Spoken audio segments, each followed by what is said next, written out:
Hello and welcome to another rendition of Movie Freak. I am your host, Matthew Michel, and today I am going to be going through a review of Captain America 2. I actually just got home from the theater to go see it. It was $5 for Friday or a Tuesday movie, $5 Tuesdays at the Marcus Theaters that I went to.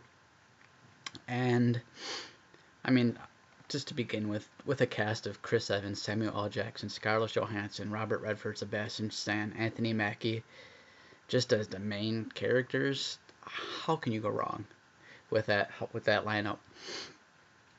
It was released 4/4/2014, and I know I'm a little late on seeing it, but wow.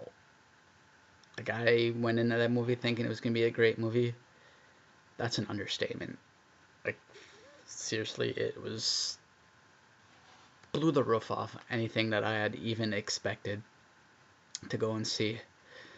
I liked the first one, but I wasn't a huge fan of the first one, just because, well, for several reasons that I really won't go into, because I don't want to hate on movies.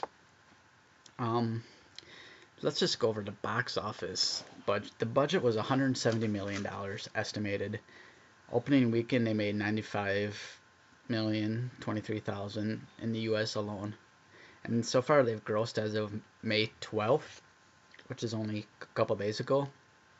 It's grossed $245,539,157, according to IMDb. That's insane. Like, they've made their money and they're making more money, and it's not even out of theaters yet.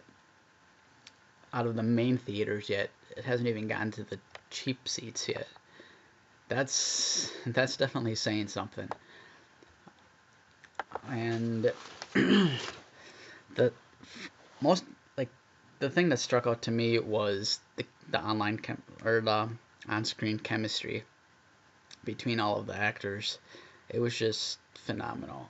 Like, I wasn't really a big fan of the Black Widow character when I first got introduced to her, but seeing this movie and seeing Scarlett Johansson play this character just changed all of that. Like, now I want to go and research the Black Widow and research her backstory and all of that, because this movie portrayed her in a way that I didn't even think was possible. I thought she was just another girl assassin, badass wannabe or whatever, and she's so much more in depth than that now.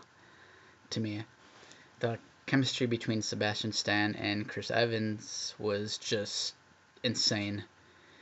Like, I knew the whole Bucky Barnes and Steve Rogers chemistry from the first one, and I loved how they touched base on that, but they didn't really go too crazy with it and make it just an origins movie, because that's not really what it was, and that I'm glad they didn't choose that route to go with it. Um, the fight sequences were unbelievable, out of this world that I've ever seen for a Marvel film. Like, in the Avengers was good. It was more slam, crash, smash, Hulk smash type stuff and things blowing up, and the cinematography on it was really great. But this had more down to earth type fight sequences, and I loved it. George St. Pierre, who a lot of you know, is a phenomenal mixed martial artist. He was actually in this movie. He played one of the bad guys, and he choreographed and did all the fight sequences and taught the people how to do the certain moves and stuff like that. And I thought that was genius. Instead of just getting some choreographer to say, yeah, okay, I'm gonna create this fight sequence, blah blah blah, and make it end up look really, really staged. This didn't. This looked really, really good. The cinematography was great. The special effects were phenomenal. They weren't overdone like you see in some movies nowadays, where that's all you can see is the special effects and visualize it, visualize it. Yeah, the visuals. um, so yeah, this movie for me, I know I'm probably gonna get a lot of hate for this, but for me, this movie has just outshone the Avengers. Although the Avengers were really, really well, and I love the Avengers and I love Marvel. As you can see, I'm wearing my Marvel sweatshirt tonight, and I love it. But yeah, this movie, there's there's no comparison to this movie at all. The only con to this movie, or negative thing about this movie for me, was that it had to end and that I have to wait now several months for Captain America 3, because I don't want to wait. I want to get my fix of all of the Captain Americas like right now. Like I'm actually just purchased and downloading on iTunes the Captain America for the first one, so I can watch it anytime I want. So I can go back to that again and again and again and again. And I'll probably end up seeing The Winter Soldier at least 5 more times before it even comes out on DVD, because that's how good it was. If you haven't seen it, go and see it. It's, yeah. And I don't really want to give too many spoilers away and all that stuff, but like the Nick Fury character, I would never have expected him to be as in depth as he is. And I thought that was really cool, and I would have never have gotten anybody but Samuel L. Jackson to play his character, because he does that very well. Yes, I'm gonna wrap that up with that one, and then I'm gonna move on to the next movie. The next movie that I want to talk about and review is completely way off topic of Marvel or action or comics, and it's Bad Grandpa with Johnny Knoxville. That movie, let's just get one thing out of the way first. I like Johnny Knoxville. I don't like the Jackass movies. Although some of the Jackass movie stunts were funny and were good, a lot of it was just overdone and over dramatized, and just, in my opinion, poor movies. This movie had a lot of that type of comedy, slapstick, stupid humor comedy, but it actually had a storyline, and I thought that was different. I didn't really go into this movie thinking anything good or bad about it. I was trying to go in with more of a mentality of, okay, let's see what this movie can do for me. And it did have a storyline, although it was very, very sunken under a lot of this stupid humor, quote unquote, like the Jackass movies, but it was still a good storyline to share. Johnny Knoxville is a very, very funny actor, and when you can get him into a role like the Bad Grandpa, it really shows what he's capable of as far as comedy. And the cons, the movie as a whole was just a little too drawn out. A lot of the stunts were too long, too exaggerated. They should have ended when they ended. I'm not going to give any spoilers for those of you who haven't seen it yet, but there's a couple stunts that should have ended a lot more quickly than they did. That's pretty much where I'm going to leave that one. It was good. I'd rent it, but I probably won't ever purchase it. And then the last movie tonight that I'm going to talk about is The Conjuring. And I know that movie came out quite a while ago, actually. I'm going to look that up real quick. Where I get most of my source material is IMDb. For those of you who haven't checked that out yet, I would highly suggest it, because it is a great movie source, TV source for a lot of different things.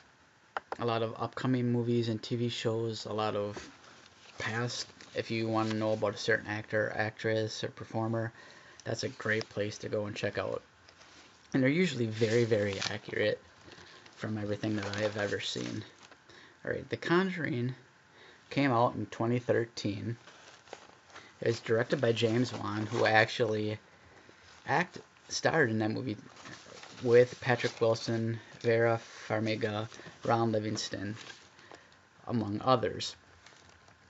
Now, The Conjuring is a lot like a lot of the other movies of that specific horror genre style, like The Exorcist, Amityville Horror, Supernaturals, Paranormal Activities, stuff like that.